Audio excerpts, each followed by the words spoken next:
para mitra pamiarsa wilujeng tepang dangu sareng acara matuh dongeng enteng pang beberapa Langjaya sapara kanca bade neraskeun hanca dongeng nu katunda kamari carios nyambung judulna Padepokan Sebaraga.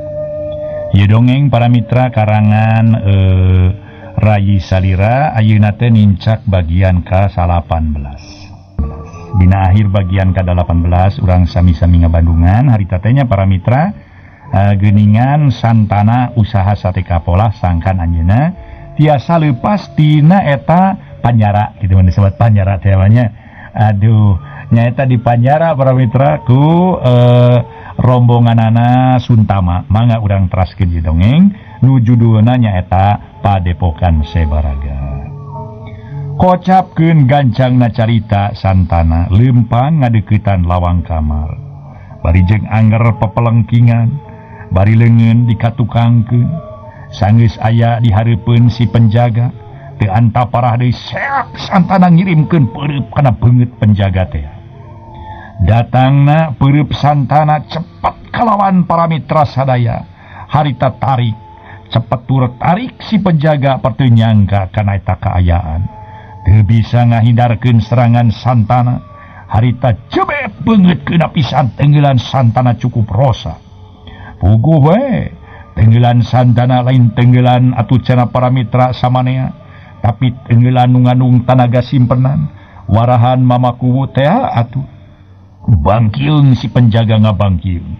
Harita keneh para mitra sadaya, memeh rubuh suku santana metak ngahajeng ngahanca dada. Daek teu daek si penjaga harita keneh ngagebruk rubuh. Harita namru bari jeung langsung kapaehan. Santana mencerong sakedeung kanu ngajolor. Gancang inget yen dirina aya di daerah bahaya. Santana gancang ninggalkeun eta kamar gagancangan.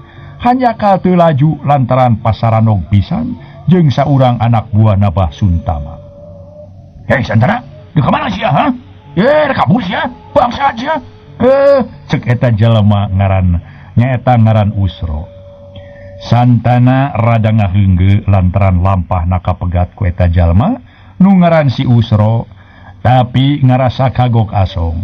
Aya paribasa kagok borontok kapalang caramang, kitu cek pamikirna. Eta cenah jelema rek dilabrak ku manehna pok nyarita teugeun. Memang bener deuleu, dewek rek ninggalkeun di tempat. Lantaran ieu lain tempat keur dewek deuleu. Hah? Dewek rek mulang ke tempat dewek deuleu. Ngeri sia? Cek santana para wargi bari nemongkeun sima. Baru si lain rek mabur. Kabur cenah nya. Kabur. Si Usro para mitra anggur yang serikeun. Lantaran nguntup nguyup ka santana. Santana nu geus ripuh cenah para mitra ayeuna rek kabur. Atuh santana harita ge nyarita deui. Nah si lain kalah kanjeng serikeun ngadengan dewek rek kabur teh ha? Naon sababna? Si lain kalah kanjeng serikeun. Aduh kalakuan sia. Haling sia mundur aing rek kabur. Cek santana nyentak. Ye. Atuna dewek mah euy bat kudu hayang syari. Hayang syari deuleu sia santana. Nya cek ulangan pokona mah. Cek ulang lebur kuningan mah kagugu si dewek teh euy. Ngadenge si lain rek mabur di pertempatan deh. Mane sinakeun bobari mabur ti dieu teh ha? Hahaha sanajan.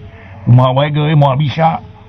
Lantaran balad-balad di dieu bakal newa ka si lain. Salah saejeuna dewek deuleu ieu santana. Ngarti meureun si lain santana. Lamun dewek bisa nyerenkeun si lain kanu jadi guru dewek, dewek bakal meunang hadiah deuleu. Hahaha dewek. Dewek bakal meunang hadiah sia. Si Usro mencerong ka santana.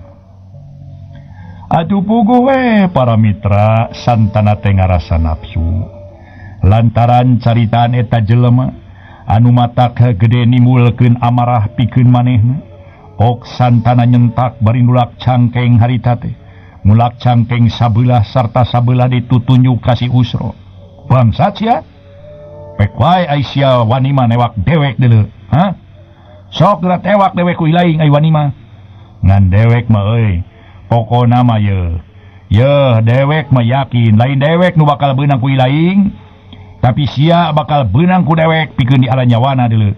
Sok si Aiwani mah maju, sok sia bener-bener mah cek Santana nyarita kasar garihal dan ngaharupan jelema kitu mah teu bawa teu bisa dibawa lemes nu harita ge nu tadina kuring jadi dewe puguh we Usro jadi mata ke ambek jadi leuwih nafsu ngadenge caritaan Santana sarupa kitu haok nyentak bari teten jerag para mitra nyaan katingali meni garang naker jados ya rom jados ya Santana ngehina ka dewek ha tampanan ye cek si Usro seak si Usro langsung narajang ngirimkeun sepakan ngarah kana dada Santana datang namanya cepet para mitra lir kuda we atuh harita teh anu keur nyepak kuda nejeh ya, kuda mah bisa nyepak nejeh bener tapi bubuhan Santana lain jelma atah-atah pangarti dina ulin bela diri estuning Santana kaasup jelma nu geus kapatri ku pangarti kasipuh ku ilmu pangaweruh Santana gancang ngageserkeun suku Kenca ka hareup bareng jeung kitu dua leungeun newak suku Usro anu ngalayang benang pisan kacekel tuluy dicentok ka hareup Usro nolonyong Santana langsung mapag angen nu nolonyong jebron angen Usro benang pisan ku teungeulan Santana peuyegeung Usro meyegeung bari nyebut aduh bru Usro rubuh tapi sakitu maka itung kuat Usro teh korejat hudang deui tuluy nyerenteng ka Santana maksud nyerenteng mitra meni seserenteng atuh ye ngahina sia kaing sia Santana cek Usro bari jeung nyabut peso balati tina cangkengna tuluy diabarkeun podaran sia koing kagok asong ayeuna mah hulu sia bakal pisah jeung badan sia deuleu nyawa jeung raga bakal paturai ayeuna waktuna sia koing podaran sia cek Usro renghap ranjung saleber Usro harita nyuduhkeun peso balati ngarah kana beuteung Santana celeng Santana luncat nyingkahan peso balati ngan Usro mudag bari nyuduhkeun peso balati pelentung Santana luncat tuluy ngajuralit ka tukangan Usro luak liuk leungiteun lawan lantaranna noel ceuli Usro para mitra Santana teh harita teh atuh Usro ngalieu ka tukang Santana gancang ngirimkeun teungeulan nu berbobot kana pisan kana palipisan Usro seak jabron bangkieung Usro ngabangkieung tuluy rubuh teu hudang deui Santana ngarenghap narik napas panjang bari mencorong kanu keur kapaehan tapi gorowok kadenge sababaraha urang ngagorowok montong mabur si laing Santana ceuk anu ngagorowok Santana ngareret ka tukang breh ka tempo dua urang jalma lalumpatan muru manehanana Santana reuwas nempo eta kaayaan nu ceuk pamikirna kana tangtu dirina bakal dikepung ku balad-baladna Basuntama ngarasa atuh pabibahyaeun geus nampeung ngancam dirina teu loba pamolah deui deureug Santana lumpat harita pikeun nyalametkeun diri lantaran geus kana tangtu moal kuat kudu adu hareupan jeung balad-balad Basuntama nu tangtu loba datangna kabur sia buru-buru batur udag pokna tinggorowok perlalumpatan mudag Santana nu kabur antukna udag-udagan sedengkeun Santana lantaran sieun dirina kacerek deui lumpatna teu nolih dinaon-naon aya paribasa para mitra sadaya aya paribasa tunggul dirarud catang dirumpak teu lain bobohongan kuliwed Santana nguliwed lebah tangka nu gede tuluy dodongkoan mudun ka lebak tuluy harita teh ngadedempes dina hiji rungkun sedengkeun nu ngarudag tuluy nyebar neangan Santana abanu katingali ngiles tapi teu kapanggih lantaran Santana nyuputna cukup buni nepikeun ka teu kaparanggih ku balad-baladna Basuntama dina waktu harita akhirna mah tuluy baralik deui sarta laporan ka Basuntama yen Santana kabur ti kamar tahanan Basuntama kacida ambekeunana kalaporan yen Santana bisa ngaloloskeun diri kabeh nu aya dicarekan lak-lak dasar ku Basuntama bari ambek ka gila-gila cenah para mitra ambek kacida ngaso heula ngaso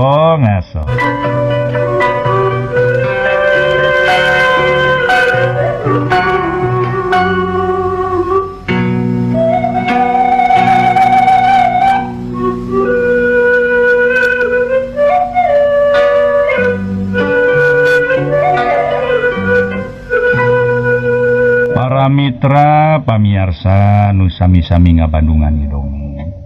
Sedengkeun Ari Santana sanggeus anu ngarudag baralik deui mah. Gancang kaluar tina panyumputan. Tuluy lempang nu maksudna rek mulang ka karang kamulian. Ngan hanyakal Santana kalangsu teu nyaho jalan pibalikeun ka mana kuduna bali. Uguh karek sakali ieu dirina ngambah ka eta tempat. Kitu ge dibarawa ku balad-balad Nabasuntama. Santana ngerasa bingung teu mangih tungtung lantaran teu nyaho kudu ka arah mana dirina lempang pikeun mulang ka karang kamulian. Ayeuna urang caturkeun kaayaan balad-balad Basuntama nu keur ngajugjug ka karang kamulian nu dipimpin langsung ku Ki Jabud.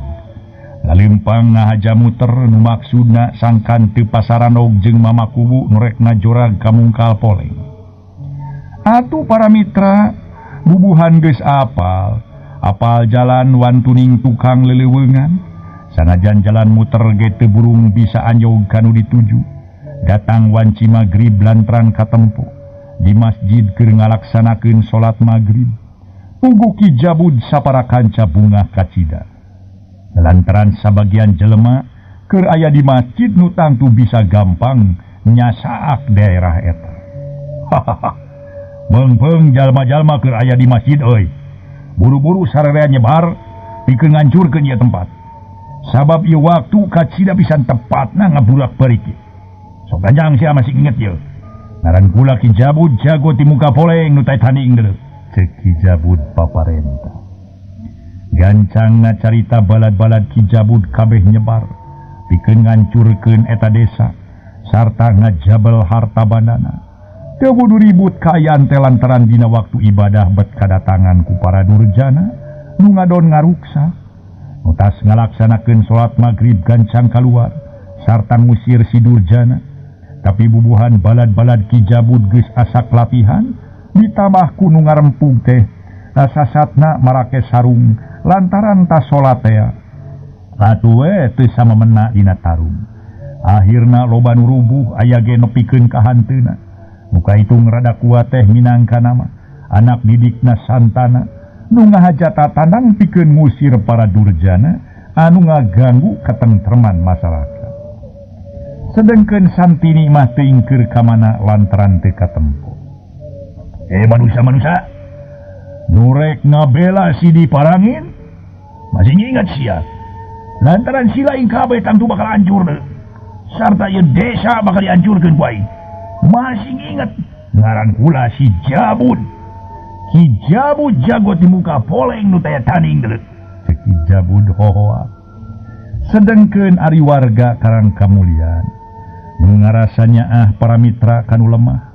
Hapunten jeung deui nyaah kalemah cai sarta teu mikeun daerahna diranjah ku para durjana. Estuning taya karempan, teuneng ludeung taya kakeueung, tandang taya karingrang. Pikeun ngabela lemah cai sate kapola jeung sakuat tanaga pikeun ngalawanan Ki Jabud sapara kancana. Sok sia uling salaku warga ieu daerah tangtu moal mikeun saupama bae ieu daerah dirajah ku anika sabarad-barad. Uring sabara kanca deuk narokeun nyawa pikeun ngabela lemah cai deuleu. Cik saurang warga muncereng ka Ki Jabud. Percuma deuleu percuma. Percuma sia kunyuk. Percuma deuleu sabab si lain kabeh moal pikuateun. Nahan serangan balad-balad kula. Masih ingat ngaran kula Ki Jabud jago ti muka poleng nu taya tani. Ceuk Ki Jabud bari nyakakak seuri. Akhirna tarung campuh antara warga karang kamulian jeung balad-balad Ki Jabud nu teu bisa disingkahan deui. Nya atuh teu kudu dicaturkeun deui kumaha ramena tarung campuh nu pareng kabeunangan tinggarero jeung ting jararit sababaraha urang warga karang kamulian jadi korban kadoliman Ki Jabud sapara kanca. Akhirna nu salamet mah tuluy melalumpatan nyalametkeun diri. Diperangit si laing nu tangtu bae ku babak kula. Tangtu di neraka bakal nempokeun ka daerah si laing hancur ku kula. Masih inget. ngaran kula Ki Jabud jago ti muka poleng nu taya tadi. Ki Jabud bari seuri ngagakak. Manehna seuri lalenggakan ngarasa suka bunga lantaran para mitra balad-balad karang kamulyan harita hancur bulantakan. Akhirna Ki Jabud sapara kanca tuluy samemena ngarampas harta banda masyarakat di Barawa sarta sababaraha urang mojang dicaruli pikeun dijadikeun wadah nafsu setana. Nu leuwih kejem nyata nama aya 2 urang warga nu ngahaja ngamangfaatkeun eta kaayaan. Horeng teh manehna duaan nyatana Usman jeung Qodir. Maranehna duaan ngahaja ngamangfaatkeun eta kaayaan pikeun nyulik Kartika nyatana calon pipamajikaneun santana. Saknya nama Usman jeung Qodir ge sarua mikahayang ka Kartika ngan lian ti ditampik sapajodogan ku Kartika oge geus diakapi heulaan manten ku santana. Ngaso heula para mitra anu mulya, ngaso heula ngaso.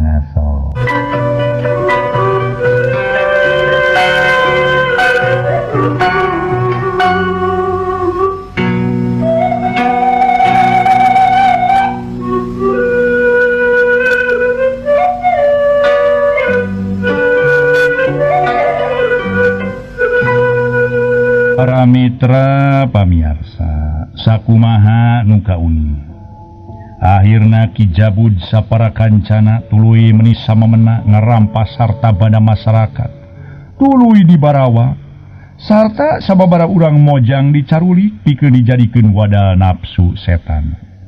Nu leuwih kejem nyata nama aya 2 urang warga nu ngahaja ngamangfaatkeun eta kaayaan. Horeng teh manehna nu duaan teh para wargi sadaya nyatana nyaeta Usman jeung Qodir. Maranehna duaan ngahaja ngamangfaatkeun eta kaayaan pikeun nyulik Kartika calon pipamajikaneun santana. Sanya nama Usman jeung Qodir ge sarua mikahayang ka Kartika ngan lain ditna lian ti ditampik sapojodogan ku Kartika ge ngurang geus kapiheulaan manten ku santana. Bunga pikeun Usman jeung Qodir mah ku ayana eta kaributan maranehna duaan tuluy nyered Kartika sarta dibarawa kaluar karang kamulyan. Kartika teu terjelan hayang leupas tinu duaan. Cicing sia Kartika ulah teu terjelan bari ge sabab ku kuring ge moal dina naon moal bari ge ceuk Usman bari ngabebedol leungeun Kartika. Lesotkeun sia Usman Qodir lesotkeun jeung deui atuh maraneh duaan bet karari tu peta ngadon milu ngayakeun kaributan kajahatan. Na maraneh duaan teh garelo atau kumaha ieu teh ceuk Kartika teh terjel beuki rongkah hayang leupas. Memang ti salah carita anjeun teh Kartika yen kuring duaan ge garelo ieu teh tapi lain gelo sagelo-gelona kuring mah tapi gelo lantaran kaedanan. Gelo kaedanan ku diri anjeun. Kaedanan ku diri anjeun gelo tak gitu. Tak itu Kartika bising teh nyaho. Ceuk Qodir. Bari leungeunna uyup ayap ka mana meuni. Setan sia. Entong lumpurampakan awak aing deuleu. Sok sakudeuk teu suka aing mah. Teu suka awak aing dirampak ku sia deuleu. Ceuk Kartika. Cebet leungeunna nu leupas teh hati deui pake nampiling beungeut Qodir. Bangkieung Qodir ngabangkieung ngarasa nyeri ditampiling ku Kartika tadi. Tapi para mitra bubuhan geus karanjingan ku setan ida jilatnatullah. Teu dirasa ka nyeri teh tuluy duanana ngarejengan Kartika sarta dipaksa dibarawa ka tengah leuweung. Caturkeun para mitra ayeuna nyaeta urang tunda kaayaanana Kartika nu keur dibarawa ka tengah leuweung. Nu duka kumaha nasibna eta Kartika direjengan ku Usman jeung Qodir anu memang hayang mibanda ragana Kartika. Caturkeun kaayaan mamakuwu Arya diparangin. Nu lempang tandang maksudna rek ngajorag kamungkal poleng pikeun nyalametkeun santana nu ditawan ku Basuntama. Hate mamakuwu kacida nafsuna lantaran ceuk pamikirna geus kacida teuing lantaran Basuntama teu weleh manjangkeun wae papaseaan jeung dirina, manjangkeun mumusuhan jeung dirina, apa dirina mah geus teu nganggap musuh ka Basuntama teh. Nu geus mah geus atuh. Pada-pada we cenah. Nya kitu deui bubuhan mama kuwu teh. Dina mangsa keur ngora tukang ngalalana. Sasatna geus apa daerah-daerah. Teu matak aneh lamun teh mah mama kuwu henteu nyasar jalan pikeun nuju ka Mungkal Poleng. Nyata patempatan Basuntama teh. Kira-kira wanci liwat lohor mama kuwu anjog ka perbatasan Mungkal Poleng. Hal eta katempo pisan ku saurang balad Basuntama nu ngahaja nitenan. Deregdeg eta jelema lumpat nyampeurkeun Basuntama kalawan laporan yen mama kuwu geus datang. Basuntama unggut-unggutan narima eta laporan. Gancang sarerea sayaga pikeun mapag si diparangin. Pokona lengkepan pakarang-pakarang ilaing sabab si diparangin geus masyagi pangartina deuleu. Oh mat ulah nu lemor siap nya ceuk Basuntama. Siapa? Apa? Ceuk balad-baladna atuh saur manu. Sarerea papada nyarekel pakarang sewang-sewangan pikeun mapag mawa kubu. Aya anu nyekel para mitra sadaya bedog, aya nu mawa tumbak, malah aya nu mawa gegendir, malah oge aya nu mawa panah para wargi sadaya. Atuh harita ge jeung jamparingna sakalian satuluyna Basuntama sapara kancana tuluy gagancangan laleumpang murut tapel wates lembur nu maksudna rek mapag mama kubu ti tapel wates lembur. Sedengkeun anu mawa para mitra jamparing jeung gondewana harita atuh dititah rada atar rada ngajauhan nyaeta keur neges-neges di mana jalana cenah kuwu diparangin leumpangna. Sanggeus narepi rugreg areureun nunggu datang mama kuwu Arya diparangin. Memang para mitra sadaya pikeun mama kuwu Arya diparangin tujuanna ge eueuh deui rek nyalametkeun nu jadi anak nyatana santana nu jadi disumputkeun atawa dipakeupan ku Basuntama teh. Ngaso heula para wargi, ngaso heula ngaso.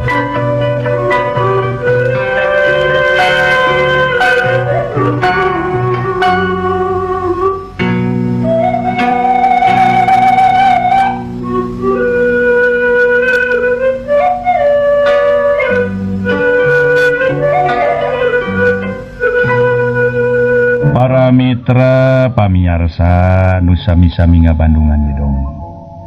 Satuluyna para wargi Basuntama sapara kancana gagancangan laleumpang murut tapal wates lembur nu maksud rek mapag mama kuwu ti tapal wates lembur.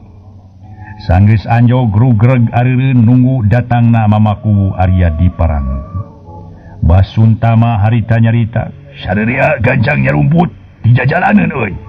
Sarta saupama si Arya diparangin ngaliwat barongohan ku sarerea sarta sasaat awakna itu sotenan lain harti dewek teu wani adu hareupan jeung si diparangin ngan ieu mangarap pagawean urang gancang rengsek kitu. Sabenerna dewek sanggup pikeun ngawekeun si Arya diparangin ku tarung patutunggalan ngan dana tangtu bakal meakeun waktu cukup ila jaba patempatan urang bakal ruksak lantaran si Arya diparangin cukup boga ilmu luhung. Ngan lamun dibandingkeun jeung dewek ayeuna tangtu aya di sana pun dewek nya sotena dewek baheula eleh jajaten ku si Arya diparangin eta we bane we baheula mah nya eta nya kitu teh sedengkeun ayeuna lain deui. Suntama ayeuna lain Suntama baheula. Tapi Suntama ayeuna saurang jalma gagah rongkah, sakti mandraguna, geus leuwih loba pangarti, geus kasipu ku ka pangaweruh ka patri ku pangarti. Kumaha ka arti kumarane? Ceuk Basuntama bari ngarewetan ka anak buahna.